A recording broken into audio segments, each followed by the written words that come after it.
자신의 손을 한번 바라보세요. 아주 자세히 살펴보세요. 무엇이 보이나요? 지금 앉아있는 소파도 보세요. 창밖의 달과 별도 보세요.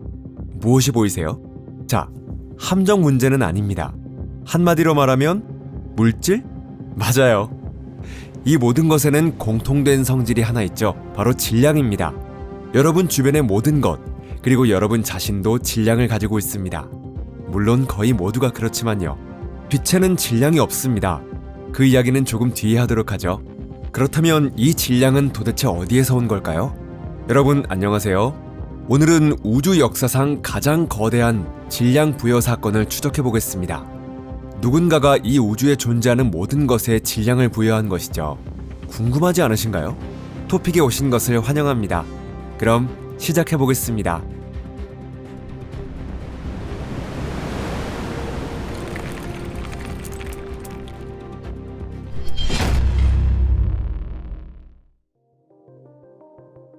신의 입자, 피고석에 서다.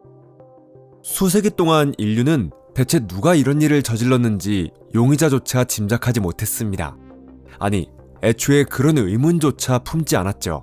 질량은 그저 원래부터 존재하는 것일 뿐이었습니다.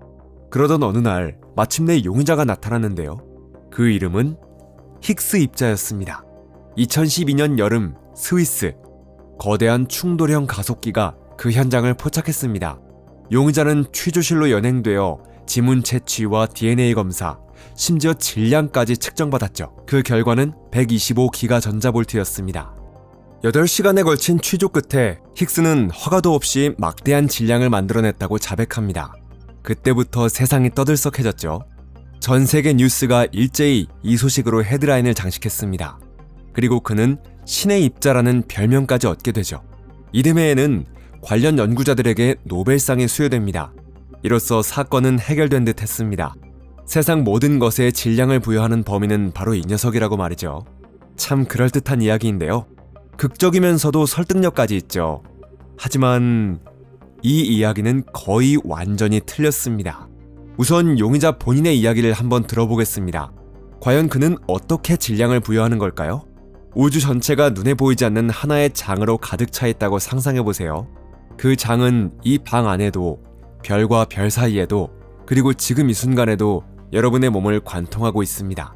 이것이 바로 힉스장입니다. 평소에는 이 장의 존재감을 거의 느낄 수 없어서 입자들은 아무것도 모른 채 그 속을 그대로 지나가죠. 하지만 일부 입자들은 이 장과 상호작용을 합니다. 말하자면 이 장에 걸리는 것이죠. 강하게 걸릴수록 움직임이 어려워지고 가속하거나 멈추게 만드는 것도 힘들어집니다. 그리고 바로 이렇게 가속하거나 멈추기 어려운 성질, 그것이 곧 질량입니다. 전자는 아주 조금만 걸릴 뿐이지만 무거운 입자들은 이 장에 단단히 붙잡혀버립니다. 반면 빛, 즉 광자는 이 장과는 전혀 상호작용하지 않은 채 그대로 통과합니다. 그래서 광자에게는 질량이 없고 말 그대로 빛의 속도로 날아가는 것이죠. 이것이 바로 그의 수법입니다. 힉스는 이런 방식으로 질량을 나눠주는 것인데요. 자백도 받아냈으니 이제 사건은 끝난 것처럼 보입니다. 그 유명한 대사를 외치고 싶어지네요. 간단한 일이지 왓슨. 네, 분명 초보적인 이야기입니다. 다만 그 말은 힉스가 질량을 부여하는 대상이 기본 입자뿐이라는 의미에서만 그렇죠. 이 점을 꼭 기억해두세요. 이제 2분만 지나면 바로 이 사실이 기소 내용 자체를 무너뜨리게 될 테니까요. 알리바이 검증. 뛰어난 탐정은 상대의 말을 그대로 믿지 않습니다. 설령 용의자가 모든 것을 자백했다고 해도 말이죠. 그러니 이제 힉스의 알리바이를 검증해 볼게요. 방법은 간단합니다. 실제로 질량을 재보면 되죠. 뭘 재냐고요? 먼저 여러분 자신입니다. 80kg이신가요? 90kg이신가요? 아니면 100kg이신가요? 그런 건 아무래도 좋습니다. 그 1kg, 1kg 모두를 포함해서 여러분은 정말 멋진 존재니까요. 중요한 건 그 숫자가 어디에서 왔느냐는 것입니다. 자, 이제 그 답을 끝까지 파헤쳐 볼게요. 여러분의 몸은 세포로 이루어져 있죠? 세포는 분자로 이루어져 있습니다.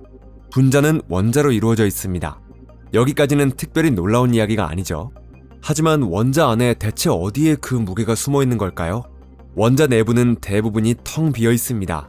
만약 원자를 경기장만한 크기로 확대한다면 전자는 관중석 주변을 떠다니는 아주 작은 먼지 하나 같은 존재죠. 그리고 질량의 거의 전부는 중앙에 있는 아주 작은 입자 하나에 집중되어 있습니다. 바로 원자 핵입니다. 경기장 한가운데 놓인 완두콩 한 알 정도의 크기죠. 바로 여기서부터 흥미로운 이야기가 시작되는데요. 힉스로부터 직접 질량을 받은 그 전자조차도 그 질량은 너무나 작아서 거의 무시해도 될 정도입니다. 예를 들어 지갑에 10,000원짜리 지폐가 들어있다면 전자가 기여하는 몫은 고작 300원 정도에 불과합니다. 길가에 떨어져 있어도 주우려고 몸을 굽히기조차 귀찮게 느껴질 만큼 적은 돈이죠. 물론 저는 무조건 줍습니다.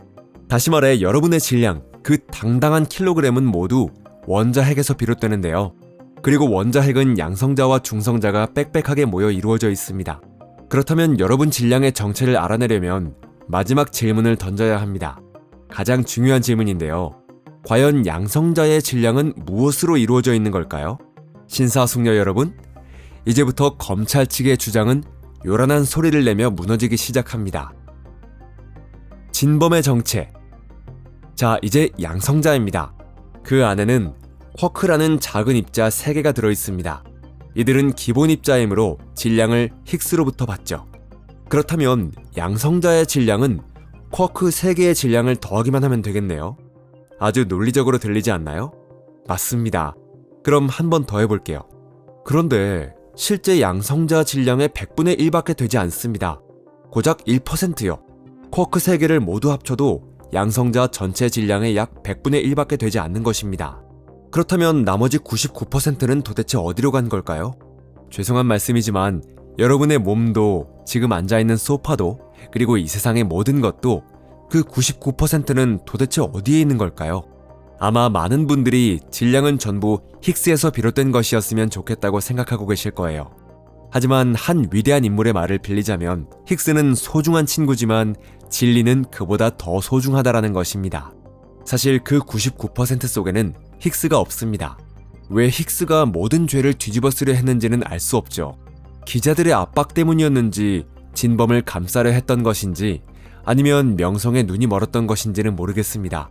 하지만 분명한 사실은 힉스가 관여한 질량은 고작 1% 뿐이라는 것입니다. 질량 대부분을 만들어낸 진짜 주인공은 따로 있었습니다. 신문 일면을 장식한 적도 없고 특별한 별명을 얻은 적도 없으며 그 공로로 노벨상을 받은 적도 없는 존재였죠. 그는 바로 우리 눈앞 모든 양성자의 내부에 숨어 있었습니다. 자, 이제 슬슬 만나볼 시간인데요. 소개합니다. 바로 강한 상호작용입니다. 양성자 안에서 쿼크 3개가 소파에 드러누워 한가롭게 쉬고 있는 것은 아닙니다. 이들은 빛의 속도에 가까운 속도로 끊임없이 날아다니며 그들을 서로 붙잡아두는 것은 우리의 직관을 거스르는 신비한 힘입니다. 우리가 아는 힘은 보통 거리가 멀어질수록 약해집니다. 자석도 멀어질수록 끌어당기는 힘을 거의 느낄 수 없게 되죠. 행성에서 충분히 멀어지면 다시는 돌아오지 못하는 경우도 있습니다. 하지만 강한 상호작용은 정반대인데요. 쿼크들이 서로 가까이 있을 때는 거의 자유롭게 움직일 수 있습니다. 그러나 서로 멀어지려는 순간 그 힘은 약해지기는커녕 더욱 강하게 끌어당기기 시작합니다. 마치 고무줄과도 같죠. 잡아당기면 당길수록 더욱 강하게 버팁니다. 그래서 쿼크를 완전히 떼어놓는 것은 불가능합니다. 그렇다면 더 강하게 잡아당기면 결국 꺼낼 수 있을 것 같지 않나요? 하지만 자연은 그것을 허락하지 않습니다.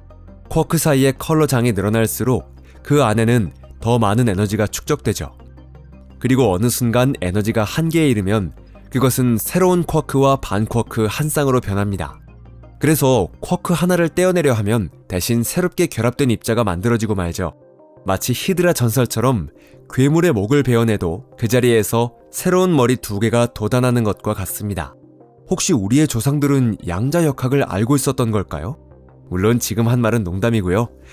음모론을 좋아하는 여러분, 자, 이 놀라운 힘을 매개하는 것은 접착제를 뜻하는 말에서 이름을 따온 입자, 바로 글루온인데요. 팽팽하게 긴장되고 부글부글 끓어오르는 장 속에서 갇힌 쿼크들은 미친 듯이 춤을 추고 있습니다. 그 안에는 막대한 에너지가 저장되어 있으며 그 에너지는 양성자를 부풀리는 것이 아니라 오히려 더욱 단단하게 죄어놓습니다. 상상해보세요. 이 엄청난 드라마는 10억분의 1m의 약 100만 분의 1에 불과한 극미세 공간에서 벌어지고 있습니다. 여기서 혀를 내민 곱슬머리 아인슈타인과 물리학에서 가장 유명한 그의 공식 E = mc 제곱을 떠올려 보세요. 우리는 보통 이 공식을 오른쪽에서 왼쪽으로 해석하며 질량이 에너지로 변한다고 생각합니다. 하지만 반대로 읽을 수도 있죠. 즉, 에너지가 곧 질량이라는 뜻입니다. 갇혀있고 속박된 에너지는 질량을 갖습니다. 그리고 바로 이 모든 에너지, 팽팽한 글로온 장 속에서 쿼크들이 광란의 춤을 추며 만들어내는 에너지가 그동안 부족했던 99%의 질량을 만들어내는 것입니다. 다시 말해 여러분의 질량은 수많은 작은 벽돌로 이루어진 것이 아니라 내부에 갇혀있는 폭풍인 것입니다. 극도로 작은 공간 속에 갇혀있는 수조개의 폭풍 말입니다. 다시 말해 우리는 99% 물질인 척하고 있는 순수한 에너지로 이루어져 있는 것이죠. 이로써 사건은 해결됐습니다. 힉스는 그저 작은 공범에 불과했죠. 눈에 보이는 보통 물질의 질량 대부분을 만들어내는 것은 힉스가 아닙니다. 벽장 속의 해골. 하지만 사건을 마무리하기 전에 용의자에게 마지막 질문 하나를 던져보겠습니다. 이봐, 그 질량은 도대체 어디서 얻은 거지? 다른 입자들에게 질량을 나눠주는 존재에게는 과연 누가 질량을 준 걸까요? 게다가 얼마나 뻔뻔한 일입니까? 힉스 입자 자신은 꽤나 묵직한 거물입니다. 그 질량은 바로 유명한 125기가 전자볼트입니다. 반면 양성자 하나의 질량은 1기가 전자볼트에도 미치지 못하는데요. 다시 말해 질량을 나눠주는 당사자는 평범한 양성자보다 130배 이상이나 무거운 셈이죠. 마치 우주 전체에는 푼돈만 나눠주고 정작 자기 혼자만 엄청난 재산을 움켜쥔 거부와도 같습니다. 그렇다면 이 거부는 자기 자신의 무게를 어디서 얻은 걸까요? 그 답을 알려면 먼저 힉스장 자체가 왜 존재하는지 이해해야 합니다. 왜 그것은 우주 전체에 퍼져 있으며 완전한 진공 속에서도 0이 되지 않는 걸까요? 다른 장들은 텅 빈 공간에서는 잠든 듯한 상태로 있고 그 값은 0입니다. 하지만 힉스장만은 완전한 진공 속에서도 0이 아닌 값을 유지하죠. 그렇기 때문에 입자들은 언제나 이 장에 발이 걸려 질량을 얻게 되는 것입니다. 그렇다면 왜 그런 걸까요? 컵 바닥에 작은 공 하나가 놓여 있다고 상상해보세요. 그 공은 어디에 멈춰설까요? 당연히 가장 낮은 중앙에 자리 잡겠죠. 오랫동안 사람들은 힉스장도 마찬가지로 0이라는 중심점에서 안정될 것이라고 생각했습니다. 그런데 그 컵을 솜브레로 모양으로 바꿔보겠습니다. 또는 가운데가 볼록하게 솟아오른 와인병 바닥이라고 생각해도 좋고요. 이제 중앙은 가장 낮은 곳이 아니라 작은 언덕의 정상입니다. 공은 그곳에 머물 수 없습니다. 반드시 굴러떨어져 언덕을 둘러싼 홈 어딘가에 자리 잡게 됩니다. 0이라는 위치는 가장 불안정한 곳이기 때문에 더 이상 그곳에 머물 수 없는 것이죠. 힉스장도 정확히 이런 구조를 가지고 있습니다. 가장 낮은 에너지 상태는 0이 아니라 0에서 벗어난 위치에 있죠. 그래서 우주가 완전히 비어 있어도 이 장은 정상에서 굴러떨어져 0이 아닌 값에서 안정된 것입니다. 0이라는 상태는 마치 연필을 끝으로 세워놓은 것처럼 불안정하기 때문이죠. 연필은 반드시 쓰러집니다. 문제는 어느 쪽으로 쓰러지느냐 뿐입니다. 이 현상을 자발적 대칭성 깨짐이라고 하는데요.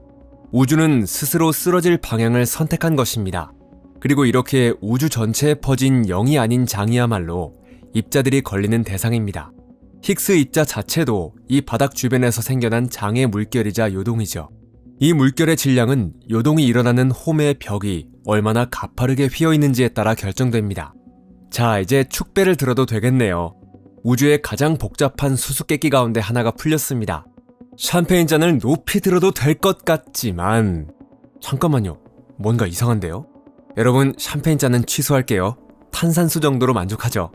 왜 질량이 하필 125기가 전자볼트인지는 지금도 설명하지 못하고 있습니다. 가속기로 붙잡아 질량을 재어봤더니 그저 그 숫자가 나왔을 뿐이죠. 우주가 우리의 끈기에 대한 보상이라도 하듯 그 숫자를 선심 쓰듯 던져준 것뿐입니다. 하지만 왜 하필 그 값인지는 아직도 알지 못하죠. 자, 마지막으로 한 가지만 더 확인해 볼게요. 힉스장이 질량을 담당한다면 우리에게 무게를 주는 것도 힉스장일까요? 아닙니다. 힉스장은 입자에게 질량이라는 성질만 부여할 뿐이죠. 무게는 이제 중력의 역할입니다. 우리의 질량을 지구 쪽으로 끌어당기는 것은 바로 중력인데요. 힉스와 중력은 말하자면 서로 아는 사이라고 하기도 어렵습니다. 한쪽은 질량을 부여하고 다른 한쪽은 그것을 끌어당길 뿐이죠. 하지만 이 둘의 관계에 대해서는 뭐랄까요? 다음 추리소설에서 다룰 이야기로 남겨두겠습니다. 이번 영상이 마음에 드셨다면 좋아요를 눌러주시고 친구들과도 공유해주세요. 시청해주셔서 감사합니다. 그럼 다음 영상에서 다시 뵙겠습니다. 안녕히 계세요.